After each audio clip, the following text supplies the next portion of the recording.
Now we're going to have an interesting panel up. So to join you, I would like to welcome on stage the founder and career coach of Intertalents in Sweden and director of communications and culture at Nexer. So please welcome Amanda Herzog and Beatrice Sillow. Woo! And we can take a seat. I feel like it's best if you sit there in this one.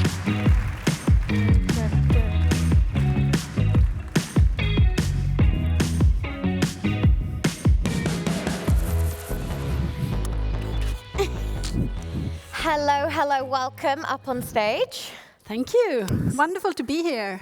We did make a joke in the Speaker's Lounge that we didn't plan this, but it's a very pink stage right now, and we're glad to bring some green to the stage as well, Binette. But thank you so much for that wonderful talk. I am keeping an eye on the questions, by the way, so if you want to ask a question, please send it in. But the topic that we're focused on now is, what is the talent gap in Sweden, and how do we fix it? Now, Beatrice, you work for Nexer, but you also work very closely with Techsverige. Correct. And the talent gap, or the exact figures of the talent gap, were released or discovered by Techsverige in their 2023 report. Yep. So maybe you want to give a little insight into what you found out. Yes, of course, I would love to do that. Just a short summary of that report is, it's the competence report we do like every 4th year. And this year we released the report in February, and it shows that when we asked the members, the companies within the tech community, but also companies outside, like in public sector and in other kind of companies like finance and all those other sectors, the total gap of tech competence or tech specialists on a yearly base is 18,000 until year 20 and 28. That was our survey showing. So yearly 18,000 the coming years. So that's a big number, and that is for the whole, both in tech and in other sectors. So that is the total gap that report shows. And it's within, of course, AI, it's with data science and cybersecurity and all those areas. So that's the number that we all that's what it sums up with. So we need to find 18,000 people each year to be entering tech. I know a lot of people in the audience are tech curious and are considering reskilling into tech or coming into tech. So maybe I will ask you, Amanda, you are the founder of Intertalents in Sweden. What is it? Why did you found it? Why did I found Intertalents in Sweden? Yes, so I founded Intertalents in Sweden about 3 or 4 years ago because I moved to Sweden in 2017 as an exchange student. And I thought, it will take me 3 months to find a job after I graduated. That was not the case. It took me over 13 months and 800 applications to actually get a job in my industry. And what I noticed during this time is that I was getting interviews and I was never going further. So I got really curious and I started interviewing Swedish HR and recruiting professionals. And what I started to learn is what actually works isn't really being taught that much, but it has the biggest effect. And the short version is, I believe that it is a cultural difference. So someone, for example, like myself from the US, we might interview very differently. We lead with our qualifications. We lead with, numbers, statistics, confidence. In Sweden, that is very far from lagom. It very far, because we're selling ourselves. Yeah. So what happens is a lot of qualified people come to Sweden and they have a difficult time getting past the interview stage just because we have a talent shortage and companies need to hire more people, and we have people down here who are qualified and they're not merging, and this is what I found. So I founded Intertalents in Sweden to essentially solve this through educational material, career coaching, and consulting. Nice. And do you have any stats on just how many people there are that are foreign-born, the immigrants living in Sweden, that don't have a job, or the rates of unemployment? Yeah, I do. It's really interesting. So in 2023, we had around 117,000 vacant positions, but we also had 145,000 qualified foreign talent. So by qualified, we mean people with higher education and people who can fill the positions that we are most have a shortage in. So if you look at those numbers, it kind of doesn't make sense. Why do we have so many people who are unemployed who are qualified for the job, and why do we have these vacant positions? And I think it's a really interesting topic, especially about the cultural difference, because I think it's not only, I'm born and raised in the UK, and I personally feel this impact, and I've lived in a few countries now, and now Sweden for a while. And it's such an unwritten rule, or there's so many unwritten rules when you come into a new culture that no one can teach you. People from that country have probably never even realized that that is weird or how it's done. But I think one thing that is also really important in Sweden and in every culture is there's not just the immigrants, there is also a cultural difference with people that have grown up with parents from a different country in Sweden. So they have a beautiful blend of cultures, but they can encounter difficulties when applying for jobs as well. And I know that's something you feel very passionate about, Binette. And do you want to say anything there? Or maybe you can speak about Changes Tech and the work you do. I mean, the work we do at Changes Tech, it's by the way, it's the tech part of Changers Hub. So most people probably have heard of Changers Hub. It's sort of an NGO, right? So we work for communities, and it's community-based. And Changers Tech started off 5 years ago, and we reach mainly minorities. And the interesting thing about minorities is that we're a majority. If you zoom out of Europe, we're a majority.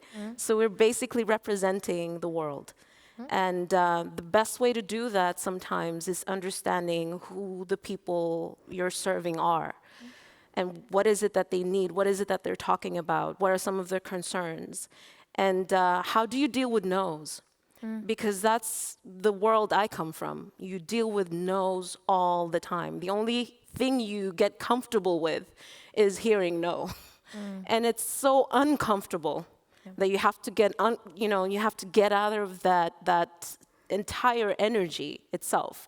So the people that seek to join Changers Tech are usually the people that they've heard that, no, this is not for people like you. You're into fashion, you're into music, you're not a tech person, you're not an engineer, or you are an engineer, but you can't get a job, or they can't seem to understand what the connection between the interest and technology is. And everything is connected to technology. And you've heard that before today. So whatever it is that you're interested in, you belong. And that's the main... I think we have to give a round of applause. I think that's one line. Yes, please. With Changes Tech, I mean, the work you do is fantastic. It's absolutely amazing. But the result is so impressive. The persons that have been in Changes Tech, their job employment is very, very high. They get jobs after those 6 weeks that you do. So I think that is so good. Absolutely amazing. So it's... And, I don't want you to settle with that, because sometimes when we say that people actually get into tech, either through jobs or education, they want to continue their education, people go, then I don't have to do anything. No, listen, we need you to have us top of mind when it comes to +1s, as I mentioned earlier. We want you to think about Changers Tech when it comes to building a community for real, to understand what the world needs right now, and not just the people from Tensta, Farsta, Norsborg.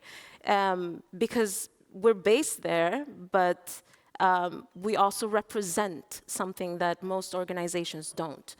And if we can just connect and make this, inclusion and diversity into something real, what I mean with that is, as long as we're missing a perspective in the room, then we haven't achieved diversity and inclusion. You guys are missing in our rooms, and I know for sure that we're missing in yours. So let's just connect. Yeah. So many rounds of applause. It's the best audience, it really is. And speaking of doing things and not just, sitting back, Beatrice, you are a leader in a very big company. You're also a leader within Texferia. So speaking to all the leaders in the room that say, okay, we have an urgent need to bring people into our workforce, an urgent need to bring people into tech, how do we do it? Because if I get we need to widen our nets, but how? But I think that we need to do a lot. And I think that as a leader, you need to open doors. You need to open up for others. And you need to get others to develop. You need to create those development opportunities. So I think if we can be role models to others and also open doors to others, I think that then we have come a bit, at least. We need to do more, but at least then we have come some along the way. Yeah. So I think that that is a message that I would like to convey to everyone that has that opportunity to open doors to others and see them and see where they are and see how they can, be bridged into another context if needed. So yes, that's what I would like to see much more, at least. And you don't have to be a leader to open doors as well. No, anyone so can true, open a door. so true. Of And course. we got a question, Amanda, someone saying that they have struggled in interviews from some of the examples you gave in terms of like having a big cultural difference. What's some practical advice that you could give for someone that's applying for a job in Sweden and finding that there is this cultural disconnect and they're not getting further than the first interview? What's some ways that they can change that?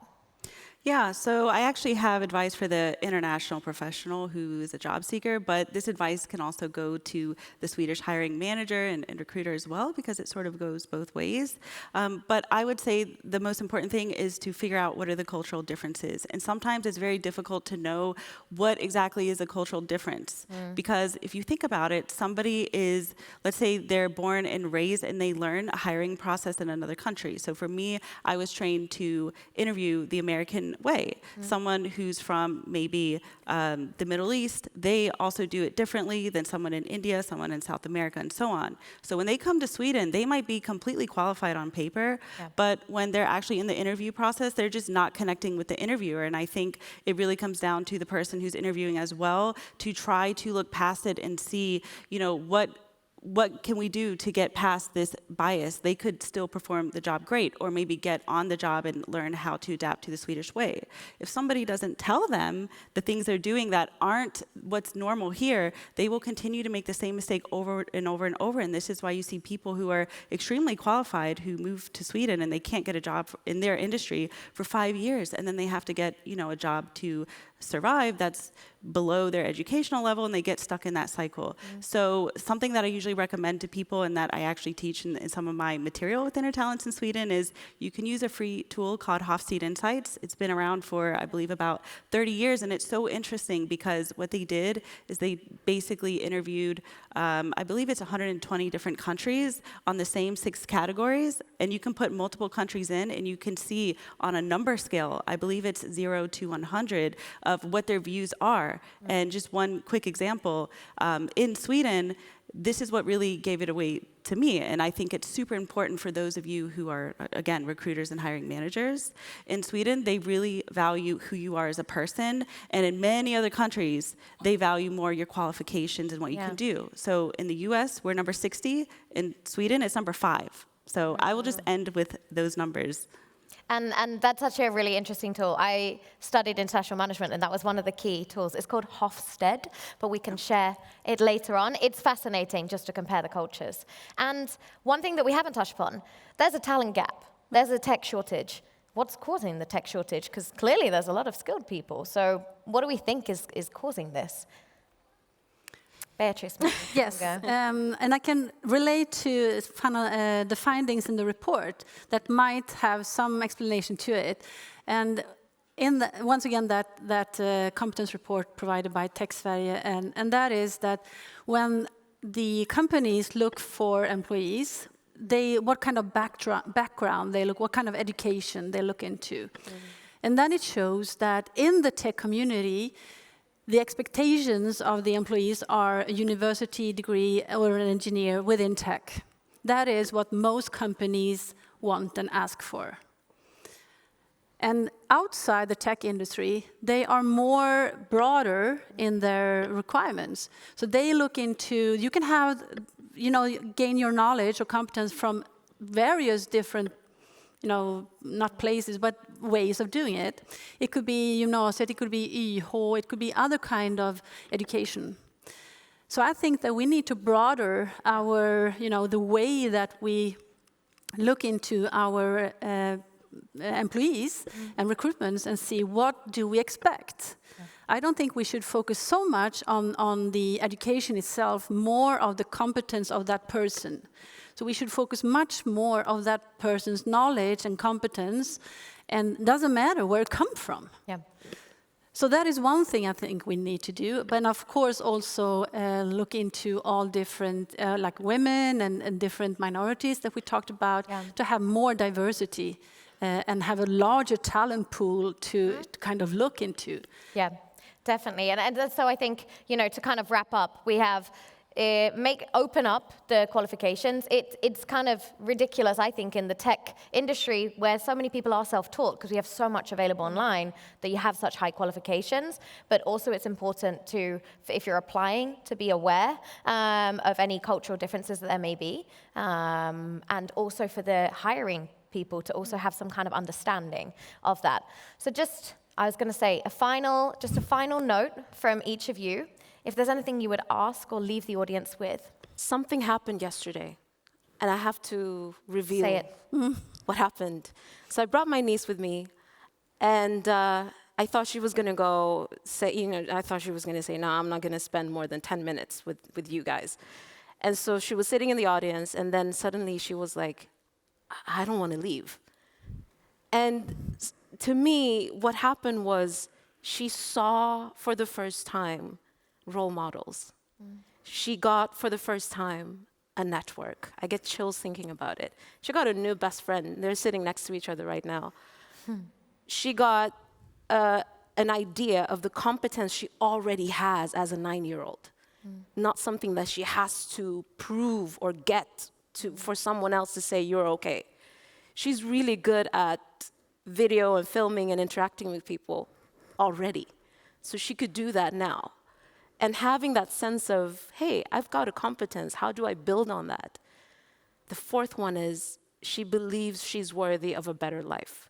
All that happened in a split second. So we have these limitations, role models, network, competence, not believing you're worthy of a better life. It takes not much for people to turn that around from going from a, no, this is not for people like me, to, if not for me, then who? So just do more of that, please. I love that.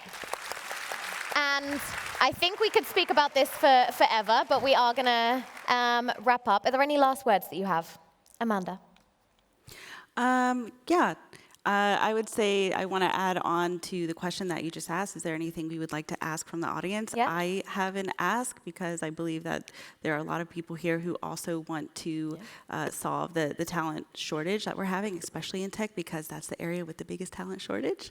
But at Intertalents in Sweden, what we're trying to do is get this information about cultural differences and really trying to bridge that gap out there. We create educational material, and right now I'm looking for any companies or organizations in Sweden who would be interested in partnering or finding a way to make this material more accessible to the masses. I believe that it can really help a lot. So that is my ask to the audience here. Perfect. And you have her, you can see her on the speaker profile, so you know where to find her.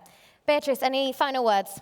Well, if I could share one of my dreams or mission or whatever, what it should be called, and that is, imagine in this room we are like 2,000, I don't know how many, but we are a lot of women here. And if we can inspire all of us, one young girl, like say in högstadiet, then you're around, I don't know, 14, 15 years, something like that, to be a role model to them, to share, hey, this is what I do. I work in tech and this is what I do.